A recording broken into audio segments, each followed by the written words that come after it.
Bismillahirrahmanirrahim. Assalamualaikum warahmatullahi wabarakatuh. Alhamdulillahirabbil alamin. Wal aqibatu lil muttaqin wala udwana illa 'alal zalimin. Asyhadu an la ilaha illallah wahdahu la syarikalah wa asyhadu anna Muhammadan abduhu wa rasuluh. Allahumma salli wa sallim wa barik ala sayyidina Muhammad wa ala alihi wa sahbihi ajma'in wa ba'du. Qala al-musannifu rahimahullahu ta'ala wa nafa'ana Allahu bihi wa bi'ulumihi fid dharain amin. Telah berkata Imamul Allamah Abul Qasim Abdul Karim bin Hawazin Al-Kushairi, semoga Allah Ta'ala merahmatinya dan kita mendapat manfaat serta barakah ilmunya.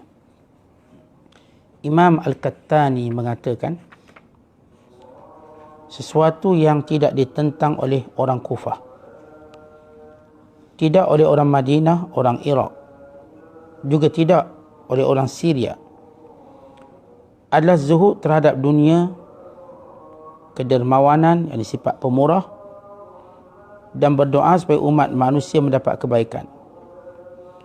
Artinya tidak seorang pun yang mengatakan bahawa hal ini tidak patut dihargai. Sepakat para ulama, kata Imam Al-Qattani, ada 3 sifat, 3 perkara, 3 amalan yang merupakan amalan yang mulia. Di antaranya ialah zuhud terhadap dunia. Tidak ada orang pun yang mengatakan zuhud itu tidak baik, dan di kalangan para ulama. Yang kedua, sifat pemurah. Siapa pun bila sebut sifat pemurah, maka mereka ini akan dicintai dan disayangi. Dan yang ketiga ialah menasihati manusia pada perkara yang baik. Di sini diterjemahkan doa supaya umat manusia mendapat kebaikan. Sebenarnya ialah munasahah, yang memberi nasihat yang baik. Arti 3 sifat yang memang menjadi sifat yang baik, menjadi sifat yang kalau dilakukan nampak kemuliaan. Pertama, zuhud, disebut zuhud. Yang kedua, pemurah. Dan yang ketiga ialah suka menasihati manusia pada perkara-perkara yang baik. Jadi zuhud berada pada tempat yang pertama, merupakan sifat terbaik. Kerana dengan zuhudlah manusia hilang kesombongan. Bukan dengan zuhudlah akan menstabilkan ekonomi.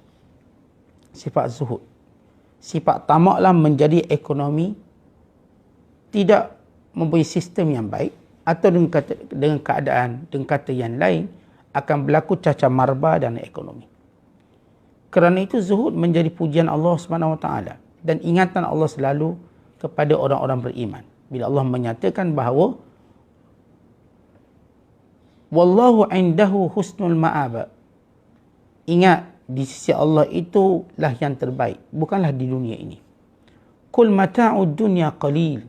Katakanlah, nikmat-nikmat dunia itu cuma kecil. Maka jangan kita secara melampau untuk tamak padanya, memburunya menjadi cita-cita kita. Bahkan Allah Ta'ala sebut dalam Al-Quran, ya ayyuhan nas, inna wa'dallahi haqqa, fala taghurrannakumul hayatud dunya, wala yaghurrannakum billahil gharur. Wahai orang beriman, wahai manusia, kata Allah, wahai manusia, janji Allah benar. Itu satu. Allah sebut 3 benda dalam ayat ini. Inna wa'dallahi haqq, janji Allah benar. Yang kedua, Allah Ta'ala kata, jangan kamu terpedaya dengan dunia, sebab ada akhirat. Dan wala yaghurrannakum billahil gharur, dan jangan kamu terpedaya dengan pandanganmu yang salah kepada Allah. Kata ulama, kamu buat maksiat berterusan, tak pernah berhenti, lalu kamu berkata, tak apa, Allah ampunkan. Maka ini adalah terpedaya. Syaitan mempedaya kamu supaya kamu terus melakukan maksiat pada Allah dan bercita-cita palsu bahawa Allah akan ampunkan, Allah tak peduli pun dosa kamu, kecil sangat. Maka ini sifat terpedaya. Seorang bertanya kepada Yahya bin Mu'az, bilakah saya akan memasuki kedai tawakal, mengenakan jubah zuhud dan duduk dalam majlis bersama kaum pencinta? Dia menjawab, ketika anda tiba pada suatu keadaan dalam latihan untuk cinta secara diam-diam, yang di dalamnya apabila Tuhan menghentikan nafkah anda selama 3 hari, jiwa anda tidak melemah. Tetapi apabila tujuan ini tidak tercapai, maka duduk di atas kapet kaum pencinta hanyalah kebodohan. Dan saya tidak dapat menjamin bahawa anda tidak akan terhinakan di tengah-tengah mereka. Kata seorang murid Yahya bin Muaz, Tuan Guru, bila kami boleh masuk ke kedai tawakal? Maksudnya, bilakah kami boleh masuk di tempat yang mana kami benar-benar bertawakal? Sebab kalau kita sebut kedai ni kan orang cari keuntungan, kekayaan. Masuk kedai tawakal inilah kami melihat kekayaan itu pada tawakal. Kerana ramai manusia melihat kekayaan itu pada usaha. Ramai melihat begitu. Tuan-tuan, kalau kita cerak dan kalau kita perhati, betul ke kekayaan itu daripada usaha? Tanpa kita menafikan pentingnya usaha, kita bercakap tentang hakikat kekayaan itu. Apakah usaha? Apakah orang-orang kaya sesudah di bankrupt, muflis, dia tidak berusaha untuk bangun? Dia berusaha, namun dia tak mampu bangun. Apakah orang yang bekerja siang malam pagi petang tetapi tidak mendapat kekayaan untuk kita berkata dia belum cukup berusaha? Mustahil. Semua orang berusaha, semua orang bekerja. Tetapi sebahagian mereka Allah lapangkan rezeki, sebahagian mereka Allah uji dengan rezeki. Maka kita tak boleh berkata bahawa kekayaan itu datang daripada usaha. Ya, boleh kita kata antara sebabnya ialah usaha, antara sebab, tapi bukan sebab mutlak. Sebab kalau begitu, tuan-tuan melihat orang miskin sebab dia tak usaha, Ustaz, sebab tu dia miskin. Tuan-tuan sombong dan menafikan hakikat. Saya katakan, saya bagi contoh, ramai orang kaya yang bankrupt, muflis. Dan lepas di bankrupt, muflis, dia berusaha lebih kuat daripada masa dia kaya. Dia mampu, masih tidak mampu melepaskan dirinya daripada bankrupt. Apakah dia tidak berusaha? Dia juga berusaha.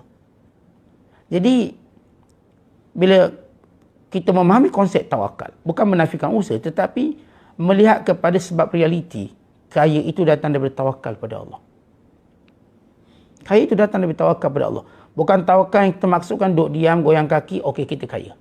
Bukan, kita tidak pernah berkata demikian. Kerana para Nabi SAW bekerja, berusaha. Tetapi mereka tidak pernah beriman dengan usaha mereka. Usaha cuma sebab. Usaha dilakukan oleh semua makhluk. Semua makhluk berusaha. Singa, dia keluar pagi, kadang seminggu tak jumpa makanan. Apakah dia malas? Dia juga berusaha. Mengejar, dia berehat, dia kejar lagi. Sehingga kadang-kadang dia mati kelaparan. Kadang-kadang mati kelaparan. Dia sudah berusaha. Saya katakan mak ayah kita, tuan-tuan, pun berusaha.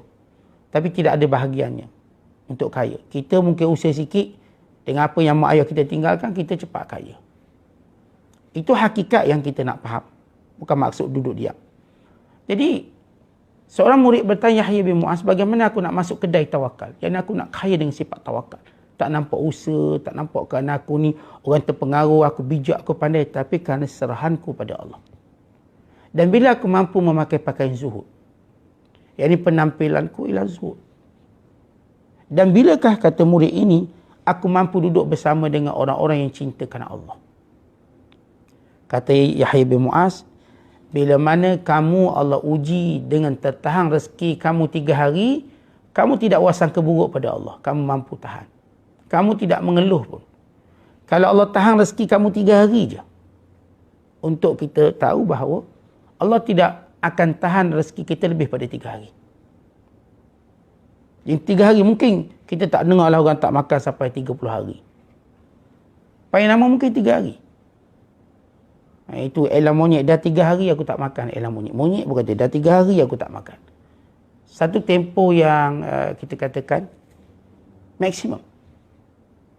Kalau kita dalam hidup kita tanya soalan. Tuan-tuan pernah tak 3 hari tak makan? Saya tak rasa tuan-tuan pernah. Dan saya juga tidak pernah.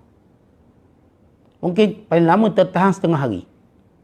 Setengah hari kita tertahan. Masa puasa, tu pun masa puasa setengah hari. Pagi, subuh, sampai maghrib. Tapi kita qada balik. Qada sarapan, qada makan tengah hari, qada makan malam. Akhirnya bulan Ramadan, kita lebih berat pada bukan bulan Ramadan. Sebab apa? Qada banyak sangat. Pernah tak rezeki kita tertahan 3 hari? Maka jawapan secara majoriti tidak. Tentu kalau ada, tolong tulis bawah. Pernah tak saya pernah tertahan rezeki 3 hari? sampai saya akhirnya ke bulu. Saya kata tidak mungkin. Seorang tetap dalam tempoh 3 hari, insya-Allah akan mendapat rezekinya. Kita bukan cerita rezeki kaya raya, tak, untuk makan dan minum. Paling kurang kita mendapati ada air. Ada rezeki. Dan paling kurang pun tuan-tuan, rezekinya ialah Allah Ta'ala kenyangkan kita tanpa makan. Kenyang? Betul ke kenyang tanpa makan? Ya. Sebagaimana Allah jadikan kita lapar dengan sebab makan. Ada waktu orang tu walaupun dia makan, dia tak lapar. Ada orang tuan-tuan tak makan, dia kenyang. Macam kita puasa bila sampai petang hari, macam kenyang pula. Rasa kenyang. Kadang siap sendawa lagi. Rezeki yang Allah berikan pada kita. Kemudian kata Yahya bin Mu'az, kalau seorang bila Allah uji tentang rezeki 3 hari, dia mampu bersabar, dia tidak memberontak, dia tetap wasangka baik pada Allah, jiwanya tak lemah, maka ketika itulah dia layak menjadi orang zuhud. Dia layak berada dalam kelompok orang-orang yang mencintai Allah. Tapi kalau tak, maka sia-sia kamu duduk dengan orang-orang yang cintakan Allah. Kamu tak akan dapat manfaat. Manfaat apa tuan-tuan? Satu manfaat yang hebat bagi orang-orang yang mengenali Allah, bahawa rezeki itu di sisi Allah. Bukannya di sisi manusia, bukannya di sisi usaha, bukannya di sisi pengaruh dan pangkat, tetapi ia datang dengan apa yang Allah Ta'ala izinkan kepada kita. Kemudian kita lihat apa kata Bishr.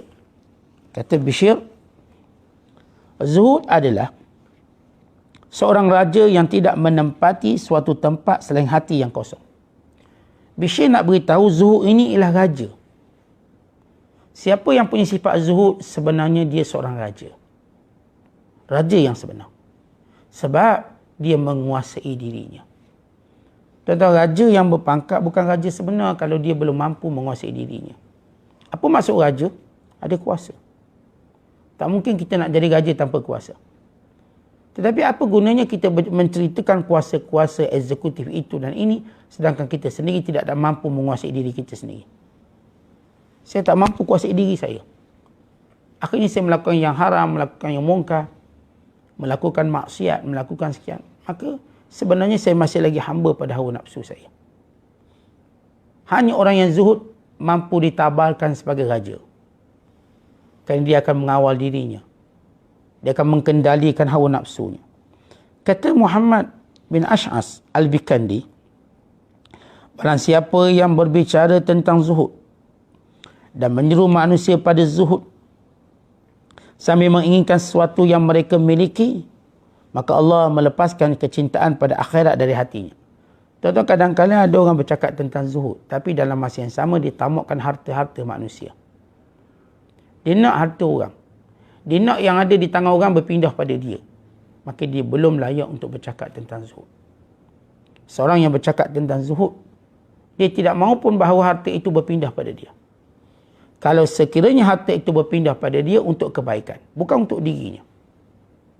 Kerana itu bila satu hari Nabi Isa AS bersama dengan anak murid kaya dia, anak murid kaya ni, lalu kata Nabi Isa AS, tasaddaq bimalika, sedekahlah harta kamu ada tu, kata Nabi Isa AS. Lalu lelaki ini fakariha dzalika, ditunjuk raut wajah benci, tak suka. Dia tak jawab dengan mulut dia, dia tak jawab. Muka dia tak berapa seronok dengan saranan Nabi Isa AS. Apa kata Nabi Isa? Ma yadkhulul ghaniyul jannata. Dan kerana itulah orang kaya tidak masuk syurga. Beliau mengatakan demikian. Bila mana seorang sayang hartanya, tidak mau menginfakkannya, tidak mau membelanjakannya, bererti dia sudah ditawan oleh dunia, dan orang yang ditawan oleh dunia tidak layak untuk masuk syurga. Yang apatah lagi dia disuruh oleh Nabi. Nabi Isa AS kata sedekah, pun dia tak nak buat. Jadi kalau kita orang biasa suruh orang buat baik, orang tak nak buat, jangan kita hairan lah. Ni Nabi suruh pun ada orang tak nak buat. Depan-depan tu Nabi Isa kata sedekah, tak nak sedekah. Maka Nabi Isa AS berkata, kerana itu orang kaya tidak masuk syurga. Yang pertama, kerana cintanya pada harta. Yang kedua, kerana tak peduli nasihat orang-orang yang mulia. Ini antara sifat orang kaya yang binasa. Yang pertama saya sebut, bila dia tidak mahu membelanjakan harta pada jalan Allah. Yang kedua, dia tak punya keinginan mendengar nasihat orang-orang mulia, orang-orang alim. Tapi kalau orang kaya, dia dengar nasihat orang mulia, orang alim. Orang alim nasihat dia, harta ni buat macam ni, buat macam tu. Orang alim nasihat dia, buat amalan macam ni haram, syubhah. Benda ni boleh, benda ni tak boleh. Dia dengar. Dan dia pula membelanjakannya, maka dia ialah ahli syurga. Jadi kata Imam Muhammad bin Ash'as, orang yang bercakap tentang zuhud, janganlah dia nak supaya harta orang tu berpindah pada dia. Tidak. Zuhud, kita bercakap dalam hal yang sama. Kita tahu tuan-tuan sekalian, bila Allah Ta'ala menyatakan, Kul mata'ud dunya qalil, nikmat dunia sikit sangat. Wal akhiratu khairun wa abqa, akhirat lebih baik. Akhirat itulah paling baik dan kekal. Kita semua tahu. Dan sebagai bukti yang jelas, waktu mana kita mati, tak ada seorang pun buat harta dunia. Sebab harta itu sifatnya nikmat sikit dan nikmat sekejap. Sebab itu Allah Ta'ala menyatakan, Ma indakum yanfad, wa ma indallahi baq. Apa yang berada di tanganmu akan hilang, binasa, lenyap. Dan apa yang Allah janjikan untuk kamu, itulah yang kekal. Allah Ta'ala tak janjikan dunia untuk kita. Allah kata Allah uji dunia pada kita. Tetapi yang Allah janjikan pada kita akhirat. Untuk dunia ini Allah kata, dunia ini aku uji kamu. Linaftinahum fi. Kami nak uji kamu pada dunia ni. Alladhi khalaqal mauta wal hayata liyabluwakum ayyukum ahsanu amala. Dan dia Allah yang menjadikan bagi kamu mati dan hidup untuk uji kamu. Uji kamu siapa yang baik amalan. Allah tak pernah janji untuk beri kita dunia. Allah cuma uji kita dengan dunia. Yang Allah janjikan kepada kita ialah wallahu indahu husnul ma'ab. Di sisi Allah itu tempat kembali yang baik, yakni syurga. Jadi tuan-tuan perhatikan antara ujian dan janji Allah. Bagaimana kita menguruskannya. Dikatakan, kata ulama lagi, manakala seorang hamba menjauhkan diri dari dunia, maka Allah mempercayakan dirinya kepada malaikat yang menanamkan kebijaksanaan dalam hatinya. Seorang bila dia mula menjauhi dirinya dari dunia, maksud menjauhi dari dunia bukan maksud dia masuk kubur. Artinya dia tidak mahu ada perkara-perkara yang melalaikan dia dari Allah. Satu cerita menarik bila kita baca dalam kitab Zuhud. Zuhud Nabi Isa AS. Tuan-tuan, Maryam AS, ibu pada Nabi Isa, dia kata apa? Aku kalau bersendirian waktu dia mengandungkan Nabi Isa AS, aku waktu bersendirian aku bercakap dengan Nabi Isa. Aku cakap. Artinya, Maryam ni bercakap dengan Nabi Isa, duduk nampak, cakap, apa khabar anakku, macam mana? Dialog, bercakap. Aku cakap dengan Nabi Isa, fahaddathani wahaddathuhu. Dan Nabi Isa walaupun dalam perut dah bercakap. Ini mukjizat Nabi Isa. Setengah ulama menamakan perkara ajaib yang berlaku pada Nabi sebelum mereka menjadi Nabi. Maka ini disebut irhas. Dan istilahnya irhas. Kejadian aneh yang berlaku kepada para Nabi yang belum dilantik menjadi Nabi. Sebab para Nabi dilantik pada usia tertentu. Maka kata Maryam AS, sekiranya aku bersendirian dengan anakku dalam perut ni, masa ngandung, aku bercakap dengan dia, dia bercakap dengan aku. Tetapi, waktu mana ada orang lain yang bercakap dengan aku, maka dalam perutku aku terdengar zikir anakku. Aku dengar Nabi Isa berzikir. Maknanya nak beritahu kalau bercakap dengan mak ni, bukan sia-sia, ia zikir. Bila bercakap dengan orang, tengok cakap jenis apa. Mungkin sia-sia, mungkin baik-baik, mungkin. Tapi Nabi Isa AS itu lantas berzikir kepada Allah. Artinya tuan-tuan sekalian, inilah kemuliaan orang-orang yang letakkan kecintaan pada Allah, ditunjukkan kepadanya banyak keajaiban, kemuliaan. Kata ulama, siapa yang menjauhkan dirinya daripada dunia dengan maksud memalingkan, meninggalkan perkara yang melalaikan, melainkan Allah akan hantar seorang malaikat. Dan malaikat ini akan tanam dalam dirinya bijaksana, sehingga dia bercakap bahasa bijaksana. Bagaimana bahasa bijaksana? Bahasa bijaksana ini bila mana dia faham Quran, dia faham hadis, maka keluarlah bahasa bijaksana. Tapi orang tak faham Quran, tak faham hadis. Bagaimana kita boleh mengharapkan kebijaksanaan pada dia? Tidak mungkin datang. Sebab sehebat-hebat bicara ialah kalamullah. Dan juga kalam Rasulullah. Maka datanglah kalam manusia pada martabat ketiga, itu pun kalau ianya datang daripada percakapan yang faham Quran dan hadis Nabi. Kalau dia bercakap lawan Quran, lawan sunnah, itu bukan kebijaksanaan. Itu kecelakaan dan kebinasaan. Nampak macam bijak tapi macam lawan Tuhan je. Allah kata haram, dia kata halal. Allah kata boleh, dia kata tak boleh. Maka sebab itu tuan-tuan jangan terpedaya dengan orang yang zahirnya nampak bijaksana, tetapi dia tak faham pun Quran, dia tak faham pun hadis. Bagaimana kita mengharapkan kebijaksanaan darinya? Orang ini cuma terpedaya dengan bahasa dia. Sebab itu mana-mana ulama ahli hikmah tidak dikatakan mereka ahli hikmah, melainkan mereka ada dua perkataan, dua keadaan. Yang pertama, faham mereka pada wahyu, dan yang kedua ialah jujur mereka ataupun kita sebut zuhud mereka pada dunia. Bila zuhud mereka pada dunia, bicara mereka Masya Allah benar-benar membimbing kita, benar-benar memberi nur kepada kita, benar-benar menasihati kita. Kadang-kadang nasihatnya lembut, kadang-kadang nasihatnya keras. Bagaimana kita cerita tentang Nabi Isa, kadang-kadang datang nasihat Nabi Isa yang keras, kadang-kadang datang yang lembut. Bila Nabi Isa nasihat kepada anak muridnya, kamu ada dua perangai. Lakum khoslatan, kamu ada dua perangai.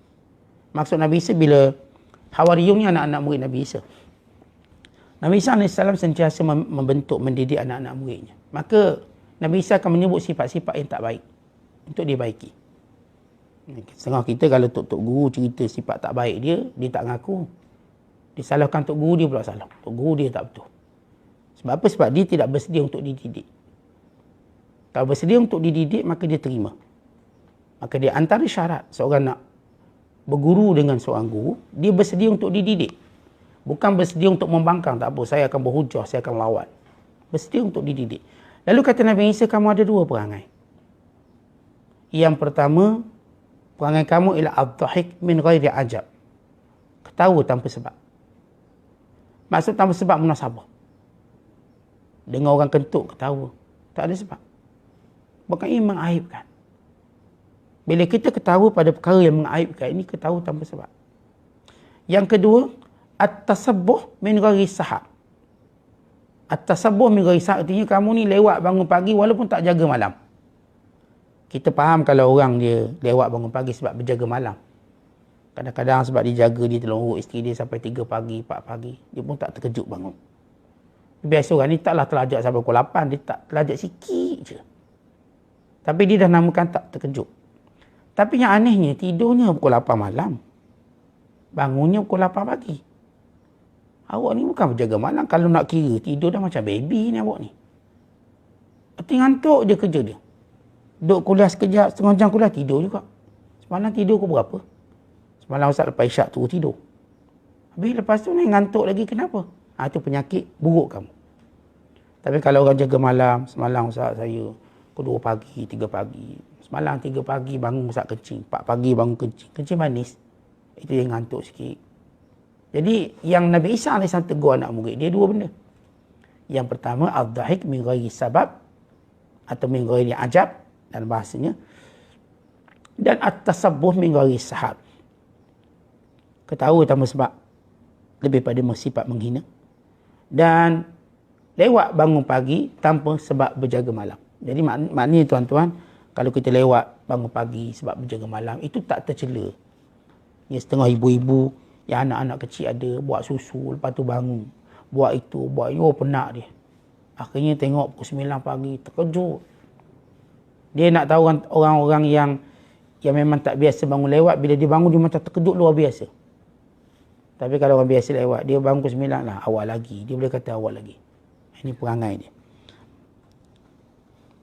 Seorang sufi ditanya, mengapa anda tolak dunia? Ada seorang soleh, hidup dia nampak macam tak nak dunia. Dia kata, bukan aku tak nak dunia, dunia tak nak aku. Dunia tak nak aku. Tentang ini bicara waktu mana orang memuji Abu Bakar Siddiq dan memuji Umar Al-Khattab. Abu Bakar Siddiq tidak mahu dunia dan dunia juga tidak mahu pada dia. Umar Al-Khattab tidak mahu dunia tapi dunia nak pada dia. Manakala kita pula bergelombang dengan dunia. Kita sampai karang dengan dunia. Karang. Sampai sanggup bergaduh dengan orang baik kerana dunia. Bergaduh dengan mak ayah kerana dunia. Kita bergaduh dengan tok guru kita kerana dunia. Ini bergelombang dengan dunia. Sampai kita tak sedar bahawa ia bukanlah kebaikan, bukanlah kemuliaan kita. Tapi demikian fitnah dunia, dia boleh menyebabkan semua orang berbala. Semua orang. Sebab itu tuan-tuan, siapa pun yang nak masuk dunia, perlu ada ilmu. Siapa pun yang nak masuk, nak berhubung dengan dunia, perlu berhati-hati. Siapa pun yang nak berurusan dengan dunia, perlu meletakkan prioriti. Saya letakkan keutamaan akhirat melebihi dunia. Kalau dia masuk muamalah dunia, dia tak ada prioriti. Sebab itu kata Nabi Isa AS, bila mana dia betangkan pada kamu dunia dan akhirat, maka utamakan akhirat. Itu menjadi sikap kita, prinsip kita waktu berurusan dengan dunia. Bila mana ada prioriti yang lebih mulia, maka prioriti itu kita utamakan. Inilah orang yang tidak terpedaya dengan dunia. Tapi masuk kat dunia tak ada ilmu, tak bimbang, tak ada prioriti, maka orang ni akan memberikan prioriti paling kecil sekali berbanding prioriti yang lebih utama. Dia nampak ni lebih utama, walau itu bukan pun lebih utama. Maka ini kesilapan besar. Ahmad bin Hanbal memberikan penjelasan. Zuhud ada 3 macam. Semalam pun kita dah sebut, kita ulang balik. Zuhud ni ada 3 jenis, 3 peringkat, 3 martabat. Pertama, bersumpah ataupun zuhud menjauhi hal yang haram. Zuhud orang awam. Zuhud paling minimum meninggalkan yang haram. Ini zuhud orang awam. Bersumpah menjauhi berlebihan dalam hal yang halal. Zuhud kaum terpilih. Di dalam terjemahan dalam bahasa Arab dia tak sebut kata sumpah. Maksudnya sebab az-zuhdu ala salasati anwa. Zuhud ada 3 macam. Pertama, zuhud meninggalkan yang haram. Ini zuhud orang awam. Yang kedua, zuhud meninggalkan berlebihan dalam perkara yang halal. Dia nak yang halal tapi tak lebih lah. Kalau dia main bola contoh, taklah lebih-lebih sampai masuk waktu maghrib. Main juga. Turun pukul 6, 6.30 berhenti dah. Sebab apa? Sebab nak solat maghrib. Ini orang tak berlebihan. Dia ambil tapi tak berlebihan. Kalau dia mengairkan, mengairlah. Tapi sampai waktu solat, berhenti solat. Bukan kata bukti solat maghrib, isyak, zuhur, asar, waktu duha pun dia berhenti untuk solat. Ini orang zuhud. Zuhud terpilih. Walaupun dia buat urusan dengan dunia, dia tak berlebih-lebihan. Dia tak melampau. Sebab itu kami ingat dulu, zaman kami berada di pondok. Duduk pondok ni, bila petang ni, aktiviti bebas lah. Aktiviti bebas. Macam saya, petang-petang, kita buatlah aktiviti tu, masak. Kadang-kadang bersembang santai dengan kawan-kawan, tanya pengalaman. Yang ni cerita, saya dulu berada kat sini. Saya dulu belajar pondok ni. Kita bincanglah pondok mana paling baik, bagus. Sebagian kawan-kawan kita main bola. Main bola. No, saya ni main bola tak pandai sangat. Tengok bola saya pandai. Saya pun tengok bola. Tengok. Kita pun tengok bila jam tu, lagi setengah jam nak maghrib, dia dah berhenti. Berhenti, siap-siap. Kembali pakai serban, jubah. Datang maghrib solat, berjemaah. Tak ada seorang pun tertinggal. Tuan-tuan lihat bagaimana cara hidup yang dibimbing, dibentuk. Bukan kita kata tak boleh main, tak boleh ada hobi, tak boleh ada benda yang kita seronok. Silakan. Ini tidak menjadi masalah. Tapi jangan berlebihan. Apa maksud berlebihan? Sehingga meninggalkan keutamaan. Tak apa, Ustaz dan juga kalau kita main sampai maghrib pun sempat lagi solat. Yalah, mana solat jemaah kamu? Saat kita berhenti 5 minit nak maghrib. Macam mana kamu nak bersuci dengan suci yang baik? Bukankah Allah menyebut khuzu? Ya bani Adam, khuzu zinatakum inda kulli masjid. Wahai anak Adam, hendaklah kamu sentiasa bersuci, berhias bila mana kamu hendak mendatangi Allah. Biarlah kita ada satu adab dengan Allah Ta'ala. Dan yang ketiga ialah zuhud orang-orang arif billah meninggalkan apa sahaja yang melalaikan dia dari Allah. Apa je yang menjadikan dia lupa Allah, maka dia akan tinggalkan. Ini zuhud orang-orang arif billah. Tak kira benda tu harus ke, tak kira walau sepenting mana pun benda harus. Kalau boleh melalaikan dia dari Allah, sila ke tepi. Tapi bagi orang yang terpilih, ni bawa sikit pada orang arif, dia akan ambil benda-benda yang harus. Tapi tidaklah berlebihan. Syekh Abu Ali Daqqaq menuturkan, Salah seorang sufi ditanya, mengapa anda telah menolak dunia? Dia menjawab, kerana saya menarik diri dari kemewahan dan menolak menginginkannya barang sedikit pun. Maka ditanya pada Abu An-Daqqaq, bagaimana kamu mampu berzuhud? Sebab saya tak ada punya keinginan untuk kaya. Bila saya tak punya keinginan untuk kaya, maka saya dengan mudah dapat meninggalkan dunia. Tentang kita ada penyakit, keinginan untuk kaya. Ya benar, kaya ni bagus, kita tak nafikan. Yang selalu kita gagal untuk mengambil niat bila nak buat sesuatu. Yang selalu kita gagal. Ramai orang dia nak kaya dulu, niatnya datang kemudian. Maksud saya ialah niat akhirat. Yang pertama-tama datang niat dunia, biarlah nanti orang nampak aku kereta besar, rumah agam, duit banyak, orang puji. Itu niat tu memang biasa datang dulu. Niat akhirat ni tuan-tuan kena selalu ingat. Untuk apa kamu kaya? Untuk saya membantu umat. Untuk saya menguatkan Islam. Untuk saya menjaga maruah umat Islam. Saya tidak mahu ada orang Islam meminta-minta. Untuk saya menjaga institusi pengajian Islam. Saya Ustaz nak kaya, saya nak jaga semua tahfiz. Saya nak kaya supaya orang Islam tidak diambil kesempatan oleh orang kafir. Saya nak kaya Ustaz sebab saya nak jaga negara saya. Jangan ada orang beli tanah air saya dengan mudah. Saya akan gunakan kekayaan. Saya nak kaya Ustaz, saya nak beri pekerjaan pada orang Islam supaya mereka terjaga aurat, terjaga solat. Tuan-tuan, dia ada suatu niat besar. Tapi saya katakan jangan orang ada niat tu. Ramai orang cuma ada niat peribadi dia dulu sebelum datang niat itu. Niat itu perlu diingatkan. Atau niat itu sekadar dia nak lapik bila bercakap dengan orang baik. Ustaz, kita kan kaya tujuan gini Ustaz, tujuan gini. Walau di masjid pun tak pergi. Dia bercakap bagai nak erak teori-teori ketakwaan. Sebab tu dia banyak guna nama ini, Ustaz, ini pelaburan cara Islam, ini saham Islam, bla bla. Realiti hidupnya dia jauh dari Islam. Dia cuma lapik benda tu supaya nampak macam bermaruah. Walau tidak. Sebab tu kata Abu An-Daqqaq, aku ni tak ada niat kaya. Maksud niat kaya yang macam tanpa niat akhirat tadi. Kerana itu aku mudah untuk bersifat zuhud. Tentu kalau kita ada niat kaya yang saya katakan tanpa sebab, tidak semudah itu kita nak zuhud. Orang macam ni agak sukar baginya untuk makan makanan orang awam, duduk atas lantai tanpa hamparan. Apatah lagi disuruh tidur atas lantai, lagi payah. Sebab itu kata ulama, kalau kamu boleh tidur atas lantai, kamu boleh berjalan tanpa hamparan, kamu boleh makan makanan orang miskin, maka kamu mudah bagimu berzuhud. Tuan-tuan, boleh tak tuan-tuan kita tidur atas lantai? Boleh tidur atas lantai. Atau tidur kat surau? Boleh tidur kat surau. Saya ni kaya, engineer, arkitek, bla bla. Pergi tidur surau sekali. Tidur kailulah je.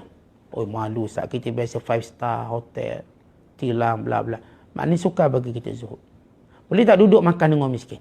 Duduk panggil kelompok orang miskin lepak-lepak. Boleh. Sembang-sembang. Mesra tak kita kalau sembang dengan orang miskin? Tak mesra, kita ada masalah untuk zuhud. Agak sukar. Tapi kalau kita sembang dengan orang kaya, sembang biasa. Dengan orang miskin pun sembang biasa. Kita makan atas meja mewah boleh. Atas lantai boleh. Bawah meja pun boleh. Kita makan makanan yang orang kata ada image kaya. Tak ada masalah. Makan makanan image orang miskin pun kita okey. Selera kita. Orang kata jom makan budu. Tak ada. Kita budu. Kita makan budu sampai peringkat iruk ni. Tak main cicah-cicah ni. Artinya ditunjuk nampak lebih. Dan ini watak Nabi SAW. Rasulullah makan dengan sahabat-sahabat yang kaya. Nabi makan dengan sahabat-sahabat yang miskin tanpa mengurangkan sedikit pun selera baginda. Selera sama. Nabi bercakap dengan sahabat-sahabat yang kaya. Nabi bercakap dengan sahabat-sahabat yang miskin tanpa menghilangkan selera bercakap oleh sedikit pun. Maka ini watak-watak orang mudah berzuhud. Tapi kalau sekiranya watak ni tak hadis, saya katakan nak tidur kat surau pun payah. Nak tidur kat masjid pun payah. Nak makan bawah payah. Nak makan dengan tangan payah. Kena ada sudu. Sudu pula berbaluk emas sikit baru boleh. Agak jauh kita daripada zuhud. Orang ni lah tuan-tuan, bila sikit hilang dunia, dia akan mudah meradang. Tapi orang yang zuhud, bila hilang dunia, dia tak bimbang. Dia tak takut apa-apa pun. Sebab dia sudah ajar dirinya untuk hidup secara zuhud. Sebab itu tuan-tuan, kita ada anak-anak. Anak-anak jangan diajar hidup mewah. Memang dia tidak mampu untuk menghadapi zaman kesusahan. Ajar dia untuk makan makanan orang awam. Makanan biasa-biasa. Ajar dia berada di tempat orang biasa-biasa. Supaya datang dirinya sifat mampu menyesuaikan diri dan semua keadaan. Sebab itu zuhud kelebihannya ialah kita mampu bahagia dalam apa situasi pun. Tapi orang tak zuhud, dia cuma mampu rasa bahagia bila apa yang dia nak dapat. Tapi kalau benda yang dia nak tak dapat, seperti dia sudah kehilangan nyawanya. berputus asalah dia, panjanglah kesedihannya. Maka inilah dia beza orang yang berzuhud. Dan mudah-mudahan bicaraan kita tentang zuhud ini banyak memberi manfaat kepada kita dalam menjadikan ia benteng untuk hidup atas dunia yang sementara, yang saya ingatkan tadi bahawa dunia ialah ujian, bukanlah anugerah, bukanlah kurniaan. Tetapi akhirat itulah anugerah dan kurniaan serta janji kepada setiap orang-orang yang beriman yang disebut oleh Allah, wal aqibatu lil muttaqin.